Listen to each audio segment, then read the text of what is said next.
Welcome YouTube channel culture સાહિત્યમાં સ્વાગત છે તમારું। મેળાને આપણે જોઈએ। ભવનાથ ગેટથી છેક ભવનાથ મંદિર સુધી બધું જ રોશનીથી શણગારાયેલું જોવા મળશે।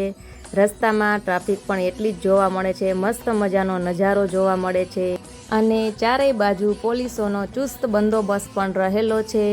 રસ્તામાં ટ્રાફિક પણ એટલી જ જોવા મળી રહી છે। વાહનોનું પાર્કિંગો અલગ અલગ આવે છે, ત્યાં વાહનોને પાર્ક કરવાના અને રિક્ષા વટે જવાનું છે। અડધે સુધી રિક્ષા જાય ત્યાં સુધી આપણે ચાલીને જવાનું છે। ઘણું બધું ચાલવાનું પણ થઈ રહ્યું છે। રસ્તામાં ચાલતા ચાલતા મેળાનો આનંદ લેવાનો છે। ઠેર ઠેર અન્નક્ષેત્રો પણ આવેલા છે, જ્યાં ભોજનની વ્યવસ્થાઓ પ્રસાદી રૂપે મળે છે અને ઠેર ઠેર મહાદેવની વિશાળ મૂર્તિઓ પણ જોવા મળી રહી છે। આવી રીતના ગેટ પણ આવી રહ્યા છે અને તમે જેમ આગળ ચાલ્યા જશો તેમ રોશની જ રોશની જોવા મળી રહી છે।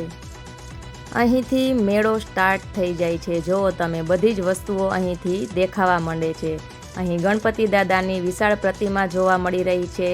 તમે જુઓ મહાદેવના સાનિધ્યમાં જય ગિરનારી શ્રદ્ધાળુઓની કેટલી ભીડ જોવા મળી રહી છે। આ ફક્ત હજી પહેલો જ દિવસ છે, છતાં પણ લોકો આનંદથી ચાલ્યા જાય છે। બધા મેળા કરતાં જૂનાગઢ મહાશિવરાત્રિનો આ મિની કુંભ મેળો એક અલગ જ વાઇબ જોવા મળે છે, જ્યાં તમને એક અલગ જ વાઇબ્રેશન તમારામાં આવે છે। ચારેય બાજુ બસ મહાદેવ મહાદેવ, હર હર મહાદેવ અને મહાદેવના જ ગીતો તમને સાંભળવા મળે છે। આ મેળો કરવાનું અલગ જ એક આનંદ હોય છે। ઠેર ઠેર મહાદેવની LED પ્રતિમાઓ અને પેઇન્ટિંગ કરેલી પ્રતિમાઓ પણ જોવા મળી રહી છે। આ મેળો કરવાનો આનંદ જ કંઈક અલગ હોય છે। મને તો આ જૂનાગઢનો મહાશિવરાત્રિનો મેળો ખૂબ જ પસંદ છે। જો લોકોની ભીડ અહીંયાથી ચાલુ થઈ ગઈ છે, પાછો પણ આ ગેટ આવી ગયો છે, જ્યાં રોશની ઝગમગ કરી રહી છે અને લોકો જો ચાલ્યા જાય છે। જે થાકી જાય છે તે વચ્ચે વિસામો ખાઈ લે છે।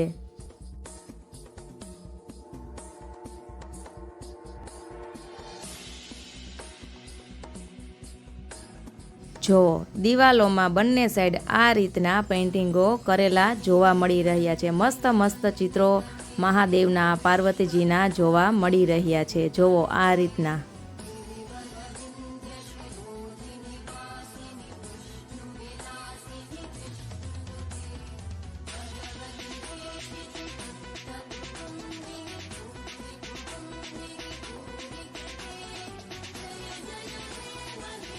આગળ ચાલતા જઈએ તો આમાં નટ કલાકારી પણ જોવા મળે છે, જેમાં દોરડા ઉપર નાની છોકરી ચાલતી જાય છે। વર્ષો જૂની આપણી સંસ્કૃતિ અને પરંપરાઓમાં અત્યાર સુધીમાં તે ચાલી આવી છે। પછી આગળ ચાલતા હવે આવી ગયો છે દામોદર કુંડ। જુઓ આ દામોદરજીનું મંદિર કેટલું ભવ્ય મંદિર છે અને કેવું રોશનીથી શણગારાયેલું જોવા મળી રહ્યું છે। ચારેય બાજુ રોશની જ રોશની, તમે એક પળ એમ થાય કે તેને તાકીને જોતા જ રહીએ।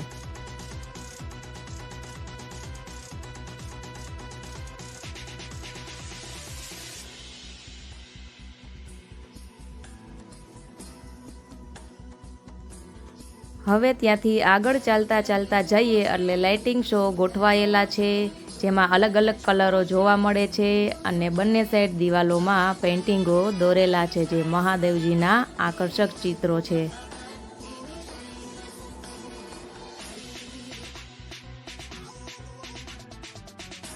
ત્યાંથી તમે ચાલતા જાઓ એટલે સામે જુઓ લાઇટોથી ઝગમગીને ગિરનાર દેખાઈ રહ્યો છે અને અહીં મેળામાં આ બધી વસ્તુઓ ભરપૂર પ્રમાણમાં મળી રહી છે। આગળ જેમ ચાલતા જાઓ તેમ બધી વસ્તુઓ દેખાવા લાગે છે।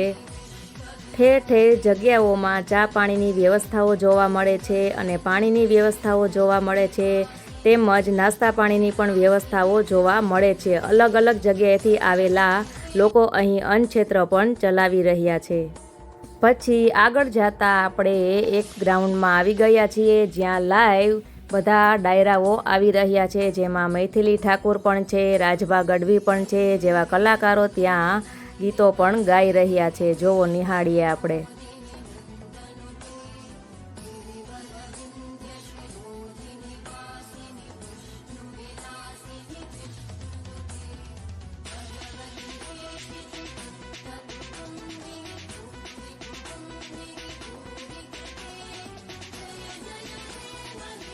એક ભવ્ય અલગ માહોલ જ ઊભો થયેલો જોવા મળે છે અને ભગવાનના જય શ્રી રામ નારા પણ ત્યાં લોકો લગાવી રહ્યા છે.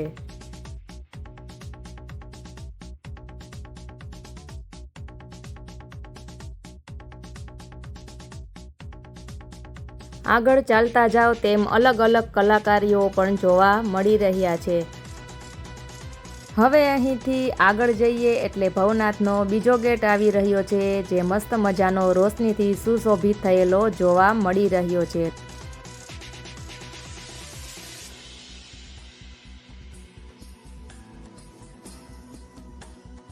જે લોકો જૂનાગઢના છે અને જૂનાગઢ શહેરની આસપાસના જે લોકો છે તે આ મહાશિવરાત્રિના મેળામાં આવતા હશે, તેમને ખબર હશે કે આ મેળાનું મહત્ત્વ શું છે. આગળ જઈએ એટલે મહાદેવનું એક વિશાળ પ્રમાણમાં શિવલિંગ બનાવેલું છે, જે આકર્ષક છે. લોકો ત્યાં ઊભા રહીને વિડીયા અને ફોટાઓ લે છે. હવે અહીંથી સ્ટાર્ટ થઈ જાય છે સાધુઓના અખાડા, જેવો ધૂણી ધખાવીને બેઠેલા હોય છે અને અહીં મોટા પ્રમાણમાં નાગા બાબાઓ પણ જોવા મળી રહ્યા છે. અહીં મેળામાં સાધુઓ અને બાબાઓનું એક અનેરું મહત્ત્વ છે. કહેવાય છે કે કોઈના કોઈ સ્વરૂપે મહાદેવ આવે છે, જેમના દર્શન દુર્લભ છે. જેને થાય છે તેને અચૂક દર્શન થાય છે. લોકો તેમની પાસે બેસે છે અને ભજન અને કીર્તનનો તેમજ સત્સંગનો અને અવનવી આપણી સંસ્કૃતિની વાતો વિશેનો આનંદ લે છે. હવે આ બાજુ આગળ વધીએ એટલે સામે ભવનાથ મંદિર દેખાઈ રહ્યું છે, જે લાઇટોથી એકદમ ઝગમગી રહ્યું છે, તમે જુઓ. અને બીજું, મસ્તિષ્ક પર મહાદેવ નામ ન લખાવ્યું તો એની કોઈ મજા નથી. મેળામાં મસ્તિષ્ક પર મહાદેવ નામ જરૂર લખાવવું જોઈએ.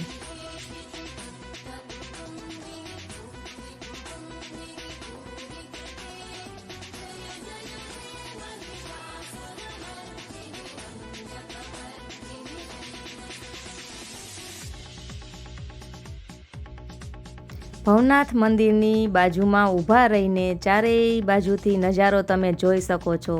ભગવા કપડાઓમાં ભગવાનના નામ લખેલા છે, ચારેય બાજુ એ જ દેખાઈ રહ્યા છે અને રોશનીથી ઝગમગી રહ્યું છે. અહીંથી પરત ફરો એટલે તમને આ બધી વસ્તુઓ આ બાજુની સાઈડમાં પણ ભરપૂર પ્રમાણમાં જોવા મળી રહી છે. રસ્તામાં અવનવા સુશોભિત ડેકોરેશન ચિત્રો પણ રાખેલા જોવા મળી રહ્યા છે. જો આ લોકો પરત જઈ રહ્યા છે. હવે તમે વળતા આવો એટલે વચ્ચે ઊભા રહીને આ નજારો જુઓ. એટલું મસ્તનું વાઇબ આવી રહ્યું છે. જુઓ, નીચેથી એકદમ જંગલ છે, લીલું લીલું છમ દેખાઈ રહ્યું છે અને ઉપર રોશની દેખાઈ રહી છે.